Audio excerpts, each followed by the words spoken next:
Ел сайын политехник колледжда изге Рамазан айында район шәһәр мөселманнар өчен ифтар ашы уздырыла. Авыз ачу мәҗлесе район башлыгы булышлыгы белән 9нчы тапкыр оештырыла. Күркәм чара Коръән аятлары уку белән башланды. Район башлыгы үз чыгышында Зәйнең социаль-икътисади торышы алда торган эш гамәлләр турында сөйләде. Халыклар дуслыгын ассызыклады. Ифтар ашына мәртәбәле кунаклар да чакырылу иде. Татарстан мөфтие урынбасары Равил Хәзрәт Зөфәров чарада катнашучыларны сәламләде. Инде рөхсәт итегез әввәлән, хөрмәтле мөфтиебез, һәр вакыт безләргә хәер ихсанында гада торган мөфтиебез Камил хәзрәт Сәмигуллинның сәламнәрен, котлауларын сезләргә җиткезергә. Ассаламу алейкум ва рахматуллаһи ва баракатуһ. Мөселманнар бердәм булып иңгәйең торып ахшам намазы укыды. Ашханада тезелеп киткән өстәлләр артында ифтар ашы оештырылды.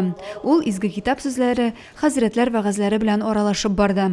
Колледж коллективы елда ураза тотучы мөселманнарга тәмле ризыклар белән мәҗлес оештыра. Мондый мәҗлесләр район шәһәргә, уку йортына зур нигъмәт, бәрәкәт, тынычлык иңдерә.